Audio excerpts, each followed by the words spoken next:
சுரேந்தர்.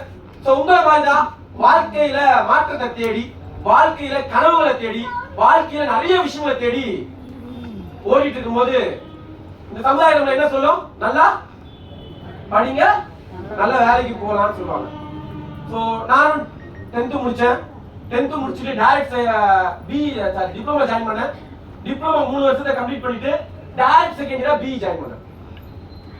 ஏன் சீக்கிரம் பெரிய ஆயிடலான்ட்டு பிஇ முடிச்சுட்டு கேம்பஸ் ஒரு கம்பெனி ஜாயின் பண்ணிட்டேன். நல்ல லைஃபா? வீட்டுக்கு பக்கத்துல 5 கிலோமீட்டர்ல கம்பெனி. நல்ல லைஃபா இல்லையா? நல்ல லைஃப் தானே. 10th முடிச்சிட்டேன்.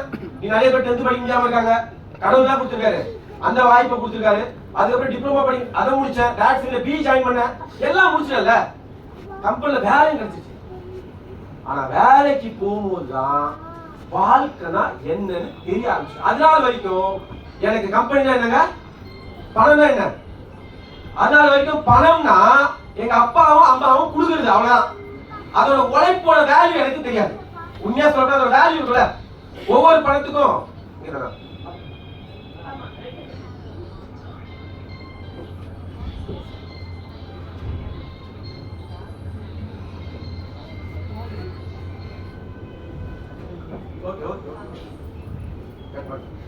ஓகேவா?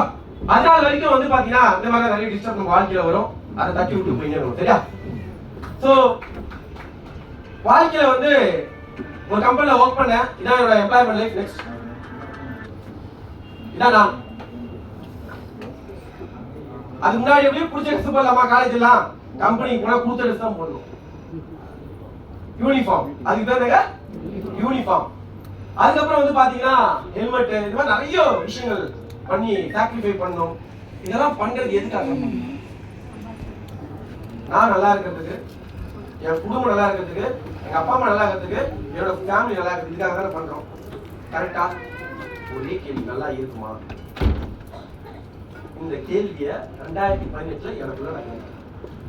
ஏன் கேட்கிறேன் அப்படின்னா, என் கம்பெனில கேஷுவல் லேப்னு சொல்லுவாங்கல்ல, அந்த கேஷுவல் லேபோட இன்கம் எவ்வளவு கேட்டீங்கன்னா இந்தி சிஏன்னு சொல்லுவாங்க. அங்க இருந்து இங்க வந்து அவங்களோட இன்கம் எவ்வளவு கேட்டீங்கன்னா 30,000. நான் யாரு? இங்கேயே படிச்சு, இங்கேயே டிப்ளமோ முடிச்சு, இங்கேயே பிஇ முடிச்சு அந்த கம்பெனில போய் சேரும்போது ஸ்டைஃபண்ட் சொல்லுவாங்க. அதுக்கு பேர் என்ன? ஸ்டைஃபண்ட். 7,500 ரூபாய் கொடுப்பாங்க. நான் ஒரு வருஷம் கன்ஃபார்ம் அந்த கம்பெனிக்கு வந்தேன் அப்படின்னா பயப்படாம ஓடாம எனக்கு எவ்வளவு சம்பளம்? 25,000 ரூபாய். சரி, அந்த 25,000 ரூபாய் எனக்கு போதுமானா இருக்குமா? இருக்குமா? கண்டிப்பா சர்வ நிச்சயமா இருக்கும்னு நீங்க சொன்னீங்கன்னா எத்தனை பேர் எம்ப்ளாய் வேலை செய்யுங்க? சார் ஒரு 20-25 வருஷம் வேலை செய்யணும், கை தூக்குவோம். 10 வருஷம் 5 வருஷம் வேலை செய்யணும். ஓகே, இதுல கடனே இல்ல, நான் வாழ்றேன், கை தூக்கினே இருங்க. ஒருத்தர் காணும். நம்ம வேலை எப்படி செய்யறோம்? நம்ம அத்தியாவசியத்தை பூர்த்தி பண்றதுக்கு. அப்ப அதுலயும் கடன் வாங்கி தான் பூர்த்தி பண்றோம்னா அப்ப நம்ம எங்க இருக்குன்றத தயவு செய்து சிந்திச்சு பார்க்கணும். நான் 2018ல சிந்திச்சு பார்த்தேன். ஏன் சிந்திச்சு பார்த்தா, கம்பெனி உள்ள போற அதனால வரைக்கும் பணம் தான் தெரியும். அம்மாட்ட போய் கேட்பேன், கொடுப்பாங்க.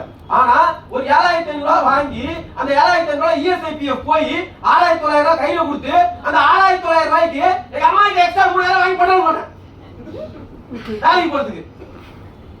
அன்னைக்கு சிந்திக்க வச்சுச்சு. ஒரு ஹியூமனோட வேல்யூ வந்து அன்னைக்கு தெரிஞ்சுச்சு. என்னோட வேல்யூ எவ்வளவு? ஒரு நாளைக்கு 350 ரூபா.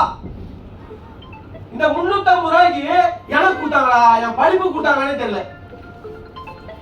ஆனா வேலை செய்ய வெளியா இருக்கேன். ஆனா இந்த வேலை கிடையாது. எப்படி சோசியல் ஒயிட் கலச்சா உட்காந்து வந்தா போதும். அவன் கஷ்டப்பட்டு வேலை செய்ய 1,000 ரூபாய் சம்பாதிச்சான். நான் வேலை செய்ய ரெடியா இருக்கேன். வயசு எனக்கு தேவைப்படுது, பணம் தேவை இருக்கு. ஆனா எனக்கு லிமிட் செட் பண்ணிட்டாங்க. நீ இதை பண்ணா போதும், உனக்கு இவ்வளவு தான் தருவேன். அந்த சிஸ்டம் எனக்கு பிடிக்கல. ஏன்னா வயசு இருக்கும்போது எல்லாம் ஓட முடியுமா ஓடி சமாளிச்சு, கரெக்டா இல்லையா? அந்த டைம்ல சொபிஸ்டிகேட்டட் லைஃப்ல போய் இதான் போதும் அப்படி உட்கார்ந்துட்டேன் அப்படின்னா என் ஃபியூச்சர் லைஃப் கஷ்டமா இருக்குமா இருக்காதா? சரி, அதே லைஃப்ல வாழ்க்கை எப்படி இருக்குன்றத சிந்திச்சேன். இங்க இருக்க ஒவ்வொருத்தரும் சிந்திங்க. நம்ம வாழ்க்கை எதை நோக்கி போயிட்டு இருக்கு 2018ல சிந்திச்சேன். சிந்திக்கும் போது நெக்ஸ்ட் சிந்திக்கும் போது எனக்கு எப்படியா வந்தாலும் வயசு ஆகுமா? இங்க இருக்க எல்லாருக்கும் ஆகுமா ஆகாதா? எனக்கு ஆயிருக்குமா இருக்காதா?